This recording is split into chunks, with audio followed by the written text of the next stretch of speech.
got the Leander and Oxford Brookes crew on the left of the shot, and the crew from Danske and Rofforeningen in Denmark on the right of the picture. Heavyweights v lightweights.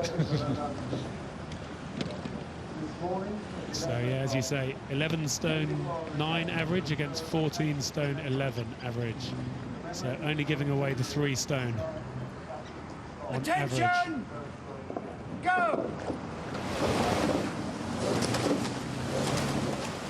So you expect the lightweights to be quick off the blocks, you know, moving efficiently, but it's going to be interesting if the heavyweights can get their strength and power on and trying to move as efficient with the lightweights. But they seem to be digging quite deep on the Danish crew there. Yeah, and we spoke earlier about the ability to speed the boat up and do nothing to slow it down. So we're going to have to look for real efficiency from the British lightweight quad, which is going to be on the left of the shot on the Berkshire station, with the mixed coloured oars against the Danish quad, the heavyweights that we see on the right. The thing is, in the conditions they're racing today, you got that headwind. It's going to be interesting whether the heavyweights can use their strength and power, because you're not going to be rating as high as you normally do when it's flat. So it's going to be interesting whether the lightweights can tap it along and stick with them. That's right, you can see those flags in the background there just flapping, showing you at home that there's a headwind on the course here. But it's not too strong. As a heavyweight, I would always want to race you, Mark, in a headwind. I'd never want to take you on in a tailwind. So the Danish crew, I'm sure, will be quite happy with these conditions. Yeah, because they get to, the cadence can be a bit lower, so the stroke rate's slightly lower, and they can sit there and really lean and use their size and power on it. That's right, and at the moment, I can see the Danish have just started to move out. What do we see there? It's not quite half a length yet, is it? And I think the British lightweight quad on the inside won't be too disappointed about that at this time. They just want to make sure they can check it. They want to make sure they can get into their rhythm, and hopefully their efficiency will help them to just come through the middle. And that's the thing, they've got to be efficient. They've got to use the size they have, which isn't as much as obviously as the heavyweights. They've got to stay in contact, stay in their rhythm, and make sure they're in a really solid rhythm, that they're not wasting energy. Yeah, absolutely, and I think they're doing that pretty well. That, as we might have thought, the British quad here, as we have a look in there, Jamie Kirkwood in the stroke seat leading his crew, they've settled into a nice rhythm. They're moving quickly but incredibly efficiently, and they haven't let the Danish crew slip away from them after that big blasting start that the Danish crew made. Yeah, and the lightweight crew's got a lot of kind of experience in there. You know, you've got Jamie Kirkwood, you know, he's won at Henley before in the Visitors. You've got Jamie Coper sitting behind him, who's won the PE with Abingdon back in 2014. So, you know, they've got a lot of experience in that crew, so it'd be interesting to see how they get on. Yeah, and we take a look here in the Danish crew, taking a look to their right there. And they know they're in for a good race. They know they've got a quality lightweight crew up against them.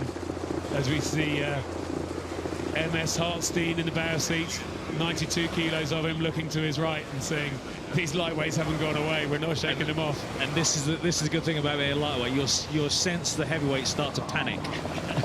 Because you'll be sitting beside them, you know they've got an advantage of weight, but if they aren't using that and moving away, and you're sitting there and you're just feeding off being comfortable sitting there, when it comes to being efficient and moving the sprint, it's going to be interesting whether the lightweights can maintain his contact when it comes to that part of the race. Yeah, that's right, and these boys have been training with the Great Britain team. They're going to be extremely fit. There's going to be no danger of not being able to keep this going. They know what it's like to work at this kind of level. And we see the crews coming through Forley, through the halfway, and I think we're in for a great Henley quad race here. Yeah, and the lightweights went through Forley there just in front, so it's going to be interesting to see how close they are as we get the overhead shot here. You know, side by side, the crew's racing. And great to see that. We're talking about that efficiency. You just see a little bit more white water on the crew on the right there, coming up the looms and the blades. They're just not quite as efficient. Let's see if we can just see it here. The blades aren't, they're bearing a little bit too much, particularly in the middle of the boat there. The stroke man looks quite clean in the middle of the boat. They're just going a bit deep, looming a little bit. That's causing inefficiency. That's slowing the boat down, as opposed to the crew that we see with the different coloured blades. They're rowing as a composite today, Leander and Oxford Brookes. That's why they've got different coloured blades.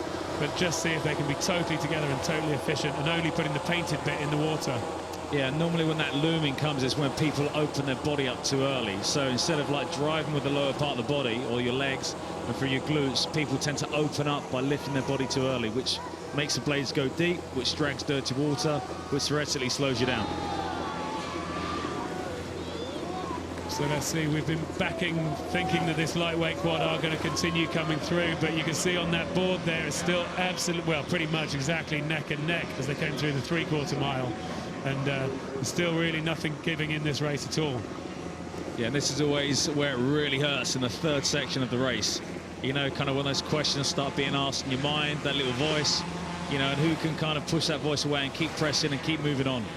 And it's good to see the focus there behind the sunglasses in that lightweight Great Britain quad, that they're looking pretty much straight down the boat, staying focused on their task, steering beautifully, I've got to say, along that Berkshire station. The boat's gone like an arrow, hardly wavered in terms of its direction, so they've done nothing more than they need to. That's about that efficiency we talked about. So we have a look here at this boat.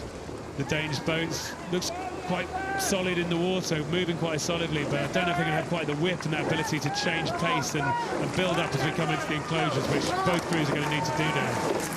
Yeah, it's going to be interesting as each crew starts to go through the gears now, coming to the enclosures. You know, as you mentioned, the lightweights have steered a great course there. They haven't veered out. It's been been a bullet or an arrow, just in a straight line. Yeah, absolutely. Now they're into the enclosures. The crowds are starting to gather, and I hope they're there, and I hope they're going to turn around and notice this one, because this is going to be a very good, tight race. It's been a tight race the whole way down the course, and we see the crew from Leander and Oxford Brookes, I think, now starting to raise their rate, raise their pace, moving still really nicely together. You can see the pain etched on their faces. This is going to be so tough, so much lactic acid in the legs. And the crew from Danske in Denmark on the left are still going for it, but I think the Great Britain crew are slightly starting to move out. Yeah, the lightweights move really efficiently through the middle part of the course there, and it's enabled them to change gear and move away in this last section. So a really well calculated race plan, executed perfectly, and we definitely love lightweights beating heavyweights.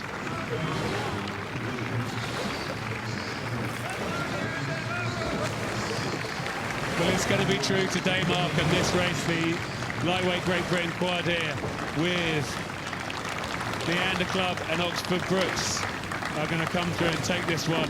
What a great race, so well timed, like you say, so efficient through the middle. They held their nerve when the crew from Danske in Denmark got up early, and ultimately came through for a really strong, solid win in the Queen Mother Cup.